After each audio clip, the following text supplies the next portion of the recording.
Bem, pessoal, meu nome é Jefferson Leite da Costa Nunes, sou bolsista do PIBIC na Universidade Estadual da Paraíba.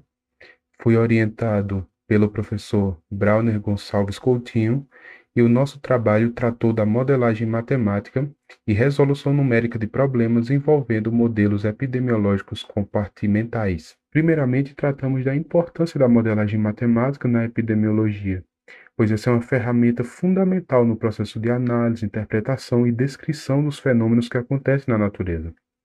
Quando formulamos um modelo, conseguimos elucidar suposições, estabelecer variáveis e parâmetros para o fenômeno estudado, nos auxiliando na tomada de decisão, pois a modelagem nos permite prever o comportamento futuro de determinado fenômeno.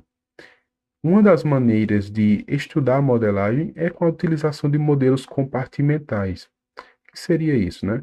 No caso desses modelos, a população ela é dividida em compartimentos diferentes. Adotamos como base para esse trabalho o modelo SIR, que relaciona a população de suscetíveis a determinada doença com os infectados e recuperados.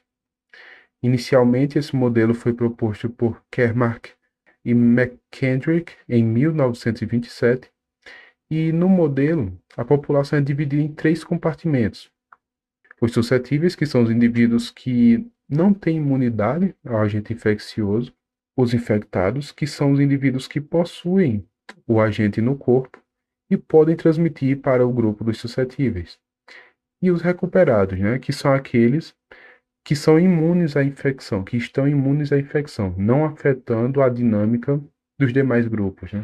Como é percebido no fluxograma do modelo SIR, para o indivíduo sair do grupo dos suscetíveis para o grupo dos infectados, o parâmetro beta deve ter magnitude o suficiente para tornar a doença transmissível, ou seja, beta é a taxa de transmissão da doença. Já para que o indivíduo saia do grupo dos infectados para o grupo dos recuperados, devemos considerar o parâmetro gama, que é justamente a taxa de recuperação da doença. Então, o modelo C é descrito por essas três equações diferenciais ordinárias: a equação dos suscetíveis, que dependem dos infectados, assim como do parâmetro beta, né? Ao passo que o parâmetro beta aumenta, a população de suscetíveis diminui com o passar do tempo. Já a equação dos infectados está relacionada com a equação dos suscetíveis e com os parâmetros beta e gama. Quando o parâmetro beta é maior, o número de infectados aumenta. Quando o parâmetro gama é maior, o número de infectados diminui, como é perceptível na equação, né? Já a equação dos recuperados depende apenas dos infectados e do parâmetro gama. Então, se gama é maior, o número de recuperados também vai ser maior. Destacamos também dois fatores importantes em uma epidemia: o tempo médio de infecção, que é dado pelo inverso do parâmetro gama, e representa o tempo que o indivíduo fica doente após a infecção; e também o número básico de reprodução, que é dado pela razão entre os parâmetros beta e gama e determina o número médio de pessoas que podem ser infectadas por alguém que possui a doença, né? Apesar de existirem soluções analíticas para o modelo SIR, decidimos utilizar métodos numéricos para determinar essas soluções, pois são métodos mais gerais que podem solucionar diversas equações diferenciais ordinárias. Esses métodos nos fornecem soluções aproximadas para vários problemas complexos na matemática, podendo ser utilizado independentemente da complexidade do modelo. Neste trabalho, utilizamos dois métodos numéricos de passo simples: o método de Euler e o método de Runge-Kutta de ordem 4, o RK4, né? A solução numérica do modelo SIR através do método de Euler é dado pela iteração das equações dos suscetíveis, infectados e recuperados aqui apresentadas. Todas essas novas iterações elas são calculadas a cada intervalo de tempo ΔT. A solução numérica do modelo SIR através do método de Runge-Kutta de ordem 4 difere um pouco do método de Euler por conta da quantidade de inclinações necessárias para fazer o desenvolvimento do modelo.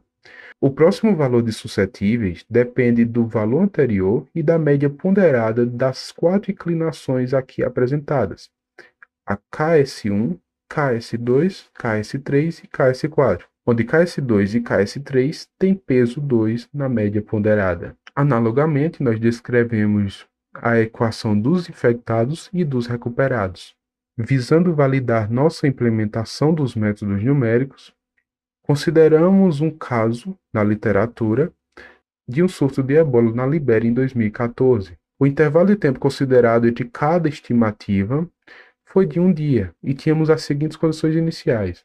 A população suscetível era de 4.293.265 indivíduos. O número de recuperados iniciais eram de 344 pessoas.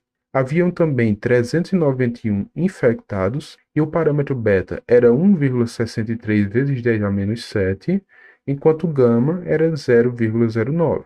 Logo após, estudamos um surto de influenza na English Boarding School em 1978, que tinha inicialmente um total de 763 indivíduos suscetíveis à doença. Também tínhamos os dados do número de infectados a partir do terceiro dia até o 14º dia de infecção.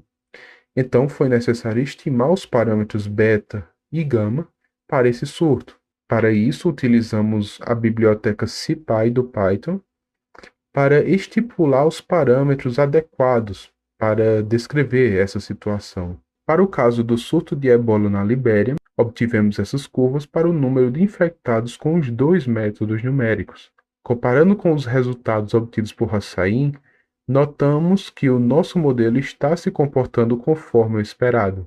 Para o caso da influenza no internato, utilizamos a tabela de dados mostrada anteriormente para estimar os parâmetros beta e gama.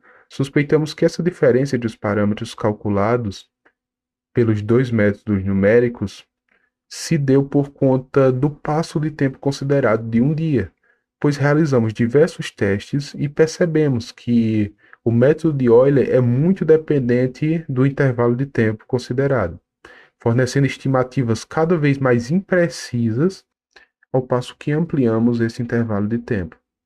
Com os parâmetros calculados, plotamos a curva de infectados obtida em cada um dos métodos, juntamente com os dados reais do número de infectados. Dessa forma, foi notório que o método de Runge-Kutta de quarta ordem se manteve bem mais preciso, de acordo com os dados reais, que o método de Euler. Percebemos que o pico de infectados ocorre entre os dias 6 e 7, e com o método de Euler, o número máximo de infectados foi de 255 pessoas, enquanto os dados reais mostram que esse pico foi de 296.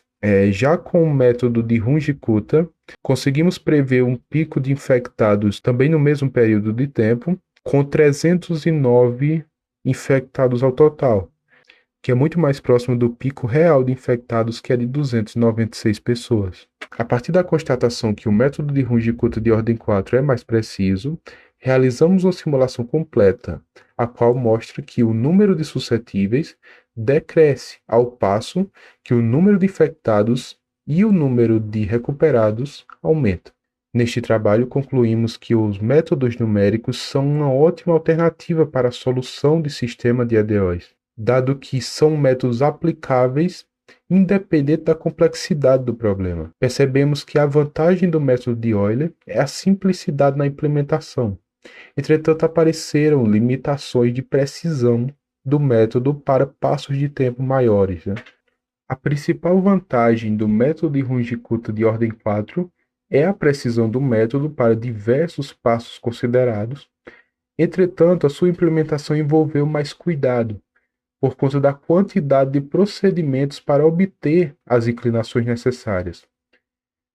O modelo Sci é um dos modelos mais simples para modelar a evolução de agentes infecciosos. Entretanto, tal simplicidade não se apresentou como uma limitação nas simulações, conseguindo modelar de forma satisfatória o caso do surto de influenza estudado. A linguagem Python foi um aliado no decorrer dessa pesquisa, pois permitiu um rápido aprendizado e forneceu bibliotecas muito úteis para a pesquisa, com destaque para aquela utilizada para estimar os parâmetros, através dos dados reais de uma doença.